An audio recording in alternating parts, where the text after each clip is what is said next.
Notre Dame just capped off one of, if not the most impressive stretches on the recruiting trail in school history. So how did it happen? And does it mean the Irish could be competing for championships in the not so distant future? That's coming up next.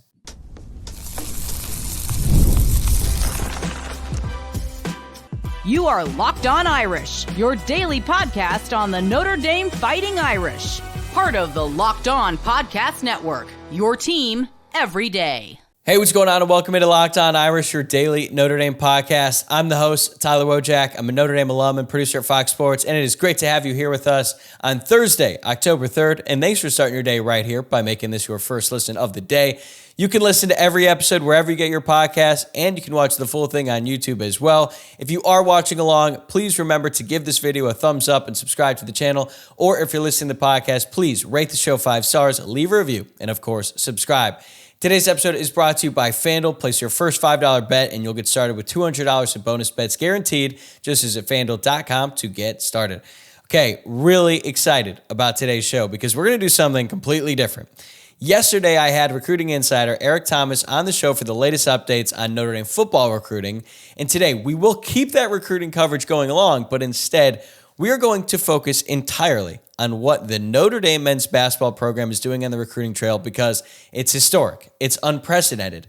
Shrewsberry landed the highest rated recruit in program history last week in 5-star Jaylen Harrelson, and they also added 3 more commitments on top of that. So the Irish currently have the top ranked recruiting class in the country in basketball. That's right. Not Duke, not Kentucky, Notre Dame.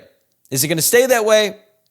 Probably not. But this is still a really, really good class, and I had the chance to catch up with men's basketball beat writer Tom Noie to break down how it came together, what it means for the future, and a whole lot more. Before we get to Tom, I wanted to remind you that we will be doing another mailbag on the show tomorrow, even though it's the bye week in the football season. So get your questions in. As always, you can drop yours in the YouTube comments, send them in on X at Locked On Irish, or DM me on Instagram at Locked On Irish Pod. All right, let's get to Tom. Who better to put this unprecedented run of recruiting from the Notre Dame men's basketball program in perspective than Tom Noie from the South Bend Tribune? And he joins me now. Tom, I still cannot believe my eyes as I look at the team recruiting rankings. Notre Dame's 2025 recruiting class is ranked number 1 in the entire country, according to 24/7 Sports. And they did it by landing 3 players in the top 100 and 1 player just outside that number in a span of 7 days. So take us through it. How did we get here? Yeah, that's right. I mean, I even go on that on the Rivals site and the 247 site every morning and look at it and just say, Notre Dame men's basketball has the number 1 recruiting class in the country. That's kind of cool, given where this program came from and the struggles that and even Micah Shrewsberry said yesterday Tuesday during media day, it was kind of a struggle there for a while for them because they had not had a commitment since Sir Muhammad committed to them back. I think the date was August 10th, 2023. So it had been a minute and a half for this program to get a commitment. And they talk about, it's funny because the other day I'm flipping through the channels. I come across a 30 for 30, the 30 for 30 when the Red Sox beat the Yankees when they were down 3-0, and it's 4 days in October. Somebody's got to make a documentary that says 8 days in September, because from the time that Brady Kohler committed to the time that Tommy Ottoman committed, in those 8 days, boy, they took college basketball and college basketball recruiting by an absolute storm, the way they were just able to start the ball rolling, get it really rolling with Jaylen Harrelson, and then close out with Ryder Frost and Tommy Ottoman. Did you see this coming at all? No, nobody did. And even, it's funny, the last time I held a Notre Dame men's basketball chat at Indy Insider was, I want to say June, because I took the entire month of July off. And then once I got back from vacation, it was football season. So I've been in football mode. But I think one of the questions I was asked back in my June chat was, as we sit here today, who would be the 4 recruits for the class of 2025 that you think Notre Dame would get? And I think I put Trent Sisley, Stink Robinson, Christian Gerdak, and I don't know if I put Jaylen Harrelson in that mix, or maybe I said maybe he would be like one of the wild cards. But as far back as April, May, June, July, nobody had any idea how the wheels were turning inside that on that big board for Notre Dame men's basketball to line this up the way it lined up and getting all those guys in a matter of 8 days. So Brady Kohler was the first domino to fall when he announced his pledge last Monday, but the headliner, 5-star Jaylen Harrelson, followed suit just 2 days later when he stunned the college basketball world and picked the Irish over Indiana and Michigan State. So how was Notre Dame, and maybe more specifically Micah Shrewsberry, able to beat out Mike Woodson and Tom Izzo for Jaylen Harrelson? Because when Micah Shrewsberry got the job on March 22nd, 2022 or 2023, one of the first orders of business when he arrived in South Bend was to call up Fishers High School when Jaylen Harrelson was a sophomore at that time and said, I want to come see you. He went down to Fishers, which is just outside of Indianapolis. He watched Jaylen Harrelson work out. They went out to eat together and had a pizza. And right there, Micah Shrewsberry said, I need you. Like, I really, really need you as part of as the cornerstone of this 2025 class. So the seed was sown right there with Micah Shrewsberry. They continued their relationship when Jaylen Harrelson moved from Fishers to La Lumiere, which is about 30 minutes from campus. Micah Shrewsberry was a USA basketball coach. He didn't coach Jaylen Harrelson, but he was in the facility when Jaylen Harrelson's under-17 USA team was also practicing for their spring competition. So their paths crossed, and it was something where he kept open the lines of communication and just was able to say, I see Indiana wants him, and Michigan State wants him, and then Duke and Kansas and Auburn and Missouri and all these other schools. But I'm just going to be right there. I'm going to basically establish a relationship with this kid where it's going to be hard for him to say no. He did everything right. His staff did everything right. And even then, like, he had spent months, even over a year, recruiting Jaylen Harrelson. And Notre Dame honestly did not know until about 30 minutes before his announcement last week at La Lu that it was going to be Notre Dame over IU and Michigan State. So you had an exclusive interview with him, which I encourage everyone watching, listening to go check that out for the South Bend Tribune. But a quote that really stuck out to me in that interview was when he said, quote, I trust Shrewsberry so much with so much of my game. And in the world of NIL and transfer portal and one and dones, development is rarely talked about. So how has Shrewsberry been able to demonstrate that he can take a player's skill set and maximize their development while they're in college? This is going to be right in my wheelhouse, Tyler. So I'm just teeing this thing up, and I'm just going to take a big old swing because please do. Some of the text messages, some of the emails, the DMs on Twitter were Mike Bray was at Notre Dame for 23 years, and he could never get a player like Jaylen Harrelson. Mike Bray, why didn't he do this, and why didn't he do that, and why was there so much apathy around the program, and blah, blah, blah, blah, blah, blah. Shut up, everybody. Just shut up, please. Look at what Micah Shrewsberry can trot out to a kid like Jaylen Harrelson. Jaylen Harrelson considers himself a one-and-done player. Jaylen Harrelson considers himself an NBA player. Well, why don't you come have a seat next to Micah Shrewsberry and let me put on the film of two guys that I personally coached in Jaylen Brown and Jason Tatum. And those were exhibits 1 and 1A for a guy like Jaylen Harrelson who wants to get to the NBA. And Micah Shrewsberry can say, I can help you, Jaylen. I can coach you up. I can develop your game. I know how this works. I've done it with Jaylen Brown. I've done it with Jason Tatum, and I can do it with you too. Could Mike Bray ever say anything like that in 23 years? As great of a guy as Mike Bray was, and you could go out and have a beer with him, and he's a player's coach, and he's this and he's that. He didn't know anything about developing guys and getting them ready for the NBA. Like he would hope they'd get there. Like Blake Wesley got there. Luke Herringody got there for a second. Pat Connaughton got there just because of the will of Pat Connaughton. Jaron Grant was a first-round NBA draft pick. But when a college coach who has NBA credentials and an NBA background can sit you down and put on tape, and they watch tape of Jaylen Brown and Jason Tatum while Jaylen Harrelson was here. when a college coach can do that and say, you see those two guys? You see those two guys that have signed contracts worth a combined $500 million? You want to be the next Jaylen Brown? Come to Notre Dame. I'll develop you. And I don't know if it'll happen as quickly as it did with Jaylen Brown. Jaylen Harrison, we're going to get you there. The NBA connections are so crucial because you mentioned it. Harrelson views himself as a one-and-done type player, and all the appeal of Notre Dame kind of basically goes out the door unless you have a coach like Shrewsberry who has proof of concept and can say, hey, I can get your game to the NBA in just 1 year. So I've seen the highlights. I've read the scouting reports. It's pretty clear he's a very special player. He definitely has to work on his shooting for sure, but he's such a great athlete and is such an elite playmaker with the ball in his hands, especially for someone his size. It's hard to not get super excited about Jaylen Harrelson's potential. So what do you think is his ceiling in, let's say, 1 year at Notre Dame?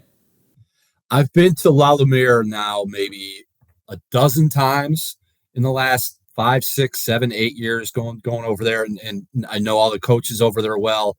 They've got a strong Notre Dame background. So I've been there a bunch.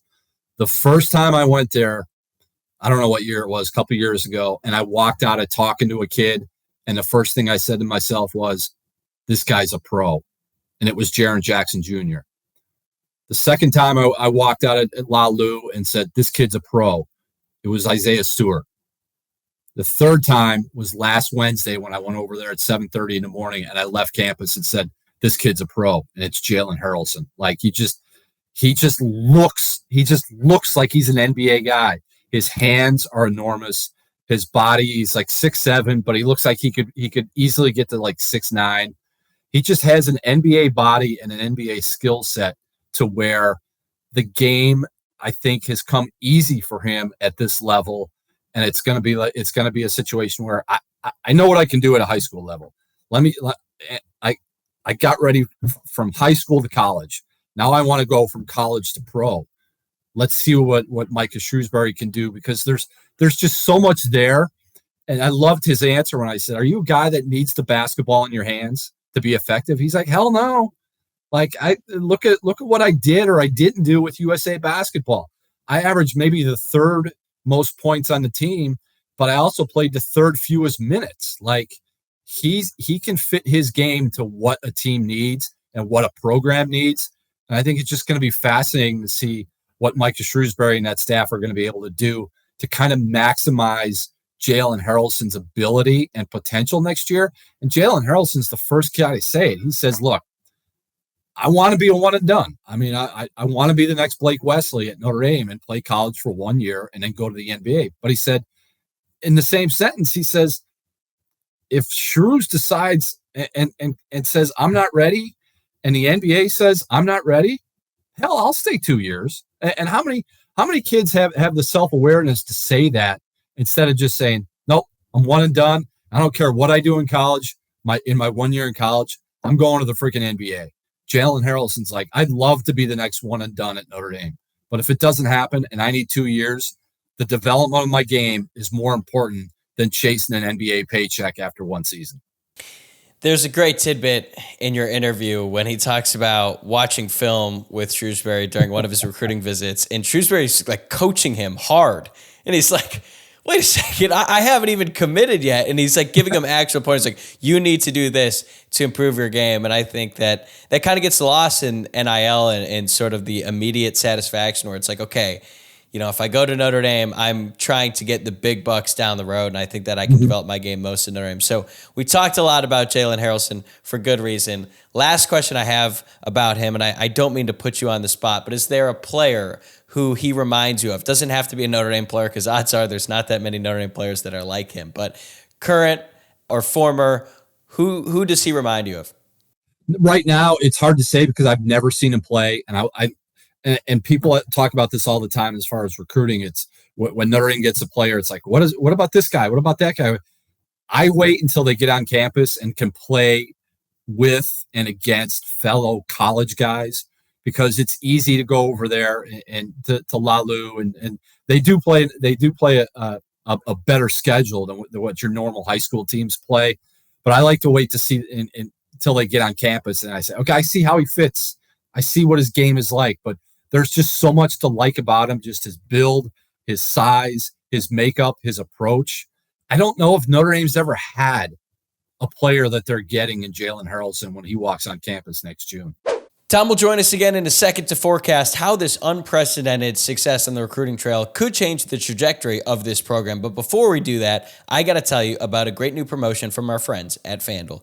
If you're an NFL fan, you could start the season with a big return on America's #1 sportsbook. So when you get a hunch in the middle of the game, you can check out the latest stats, view live play-by-play, and so much more on the same page where you place your bets. You'll get started with $200 in bonus bets guaranteed when you place your first $5 bet. So here's my pick. We got Thursday Night Football tonight. I gave it out in yesterday's show. I'm taking the Buccaneers plus 1.5 as they head to Atlanta to take on the Falcons. That's my pick. We've been giving out winners, but there's also a popular 4-leg same-game parlay available right now on FanDuel.com. You could take Bijan Robinson, Mike Evans, Drake London, and Chris Godwin, 4 players, 4 anytime touchdown scorers. If they all score a touchdown in tonight's game, a $10 bet could win you out $315.89. And for more, just visit FanDuel.com today. All right, moving on from Harrelson, the rest of the guys in this group, you got 4-star Brady Kohler. As we mentioned, he was the first to commit in this class. He plays just a couple hours down 31 for Cathedral in Indianapolis. I've read about his ties to different people within the program. So can you explain why Brady Kohler was such an important piece to the class as a whole? Indianapolis Cathedral is a good place to start. Micah Shrewsberry also went to Indianapolis Cathedral, and Micah made it no secret. Again, when he walked in the door in March of 2023, I'm going to recruit A. B, I'm going to recruit the state of Indiana. And he and his staff have gone everywhere, whether it's Cathedral, whatever high school in the Indianapolis area. They went down to Heritage Hills, way down in southern Indiana to recruit. Yeah, I know where that is. Sizzly. Like, they've been everywhere. And because they've got Indiana backgrounds, whether it's Kyle Getter, the associate head coach, whether it's Ghost Owens, the assistant coach, whether it's Micah Shrewsberry. So Brady Kohler was a key guy because he's like the first real Indiana guy to say yes to Micah Shrewsberry at Notre Dame. Like, I know Logan Imes said yes to Micah Shrewsberry, but he was recruited to Penn State when Micah was at Penn State. So to get that one Indiana guy and to get him out of Indianapolis, and to get a guy, like, honestly, I think Brady Kohler, for all the work that they did with Trent Sisley, and they did a ton of work with Trent Sisley, I think at the end of the day, as August became September and September crept toward October, Notre Dame looked at their big board and they said, we've got Brady Kohler and we've got Trent Sisley. Who do we like better? And I think to a man and to a coach, they like Brady Kohler just because of his size, his wingspan. Like, he's right now, I think he's almost 6'10", and his wingspan's about 7'3". This was a kid who started high school. He was 6 foot. So it's just his potential, his size, his ability. And I think he's just more of a basketball player. The more you watch Trent Sisley at Heritage Hills, he's now gone to Montverde, but you saw Trent Sisley, and Trent Sisley just had to do everything. He had to be a point guard. He had to do this. He had to do that. He had to score. He had to rebound.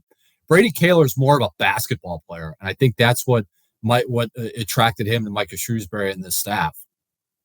It's hard for me to fathom a 8 to 10 inch growth spurt during your time in high school, but that's pretty unprecedented. He's a really good player. He doesn't look like someone who's not comfortable with his body yet, because you see that sometimes with some high school guys who do have that growth spurt and their game hasn't necessarily grown into their body. So I think he'll be a great piece for Notre Dame. But as for the two other guys, you got Ryder Frost out of New Hampshire and Tommy Aneman from St. Paul, Minnesota.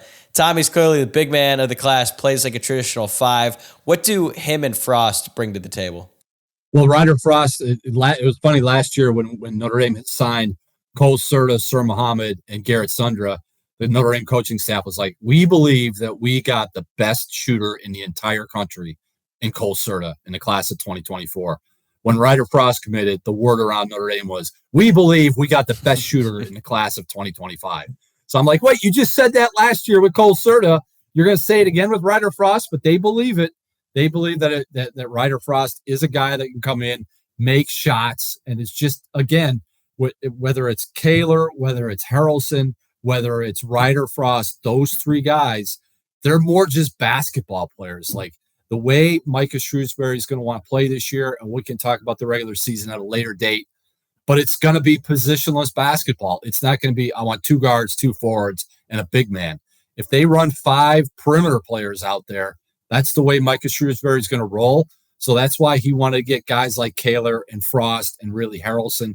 But Ryder Frost, all the indications I got were that all Notre Dame had to do was just show him basically the basics of being on campus. There's the practice facility. There's the arena. Here's campus. There's the grotto. There's the Golden Dome. And Ryder Frost was like, where do I sign up? Like he was a done deal before it was a done deal, just because of his desire to come to Notre Dame. He comes from the Middlesex Magic program that gave Notre Dame.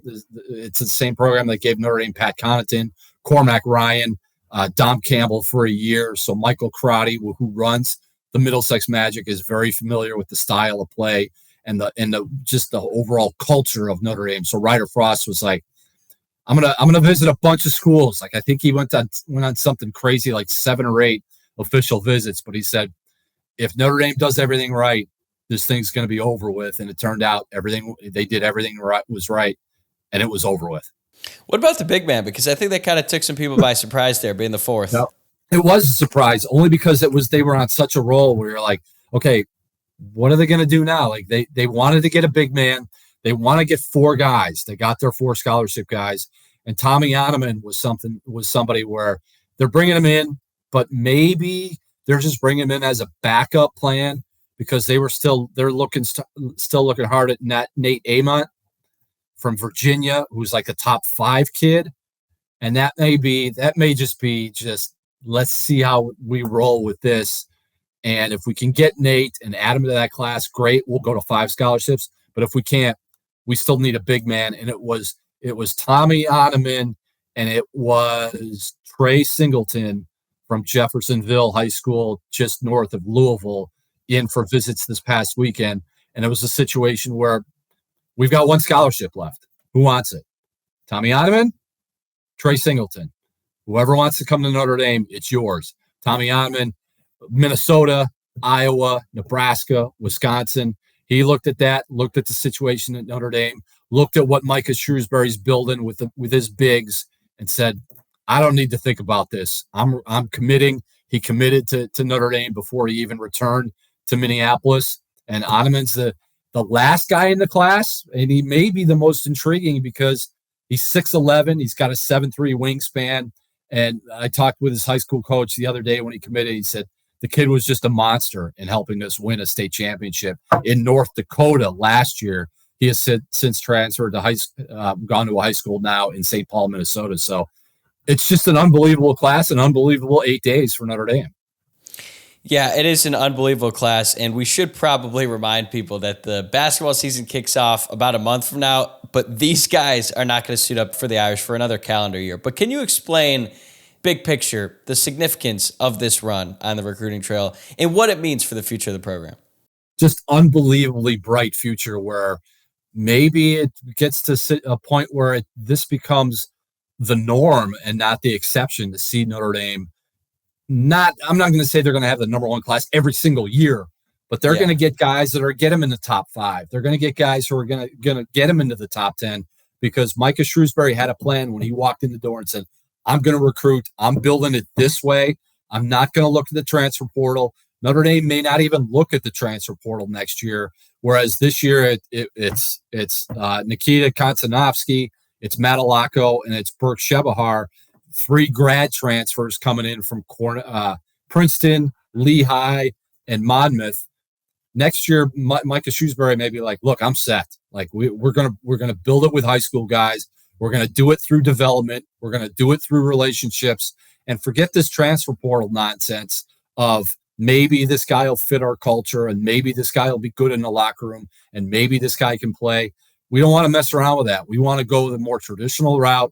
Micah Shrewsberry was adamant about that last year, and to see him flip that into what is now at the moment the number 1 class in the country, it's just a testament to how hard not only he's going to work, but his staff is going to work to get Notre Dame basketball back to where it was in like 15 and 16, making those Elite 8 runs. Considering this is what he said he was going to do when he took the job, he said he was going to prioritize high school recruiting over the transfer portal. Now that he has been able to land a class as good as this, does this change your perception of what the program could be under Micah Shrewsberry, or was this kind of what you expected when he was hired? I didn't expect it this soon. Like you knew coming in he was going to recruit and he was going to get guys on his staff that were going to have the connections to go into Cathedral, to go into LaLu and get a 5-star top 10 talent in Jaylen Harrelson, to go out and get kids in Minneapolis, where Notre Dame has not really gone to get kids in the last 10, 15 years. He was going to recruit. He was going to work his ass off. And it was just a question of whether or not kids were going to believe. Like Mike Bray, it wasn't like Mike Bray just sat back and was like, you know what, maybe I'll go out and recruit today. No, I'm just going to go out and go to the bar tonight with my fiance and have a couple of drinks and knock down a bottle of wine or something. Mike Bray recruited, but Mike Bray didn't know how to close. He had a staff that didn't always know how to close because he didn't have the carrot of the NBA that Micah Shrewsberry has. Like he can talk to these kids and say, you want to get to the NBA? I'll get you the NBA. Just trust me, put your faith in me, and we'll get there together. He can do that now. We've seen it. We're going to continue to see it. And as good as this class is, Micah Shrewsberry is going to be the first one to say, 2025 was great, but let's try and make 2026 even better. And there are Notre Dame coaches out on the road today looking at 2026 kids trying to get another top 10, top 5, top 1 class in the country for 26. It's crazy that that's even an option, that you can say top 5 or top 1, and it's like not crazy to think about because of what they've done. So it's really, really impressive. Last question I have for you, and we're going to do a big season preview down the road, but outside of Marcus Burton, because Notre Dame fans are already very familiar with him, who is the player, or maybe it's multiple players, on this current roster that you think is most important in getting Notre Dame back to where it was in 15 and 16 once the rest of these recruits join the squad next year? So we're not necessarily talking about this year, but more so looking ahead for fans to keep an eye on. No, I'm going to talk about this year because I got one guy, again, another softball question right down the middle. I was waiting for this one. People are going to want to see Marcus Burton. They're going to want to see the freshmen, and the freshmen, it's going to be like, whoa, let's pump the brakes on the freshmen because Cole Serta may be the shooter. Sir Muhammad has been hurt. Yesterday he was sick. It seems like there's always something going on with Sir Muhammad. So I don't know about Sir Muhammad immediately. Maybe down the road, Garrett Sundra again. He's going to be playing behind Konstantinovsky and Kebajai. So we don't know what his playing time status is going to be as we move forward. But the one guy that's really going to rocket rise this program back to where it was this season is Madalacco. And I've been told that Madalacco has the ability and has the potential to be the greatest one-year graduate transfer in Notre Dame history, whatever the hell that means. like Madalacco, it's just something you get around Madalacco for about 10 seconds, and you want to run through a wall for the guy. Like the guy, as far as his talk, his ability to communicate, his chatter. He's always talking on the basketball court. He was a 40, 50, 90 guy last year in college. Madalacco is just going to raise the ceiling and the temperature of the locker room basically like that. So is this an NCAA tournament team this year? I don't know, but they're going to chase that, and they're going to chase it with a guy like Madalacco. And if they get there, you cannot underestimate what Madalacco is going to mean to this program in the 1 year that he's here. It's a great way to end it. Tom, thank you so much for taking the time. I always enjoy reading your work, but I especially enjoyed your coverage of this run of commitments. So I encourage everyone listening to go check it out as well on the South Bend Tribune. Thanks again, and let's do this again in a few weeks when the season is really about to get going. Move season, let's do it. That'll do it for this episode. Thanks again for making Locked On Irish your first listen of the day. This is your last call for mailbag questions, so submit yours now. If you want to be featured on tomorrow's show, you can drop them in the YouTube comments or send them in on social media. We're going to be talking a whole lot of football and maybe a little bit more basketball too, if you guys have questions about what Tom and I talked about today. As always, the best way to stay up to date with everything we are doing here on the podcast is to subscribe on YouTube or wherever you're listening to the pod, and I'll see you tomorrow, same time, same place.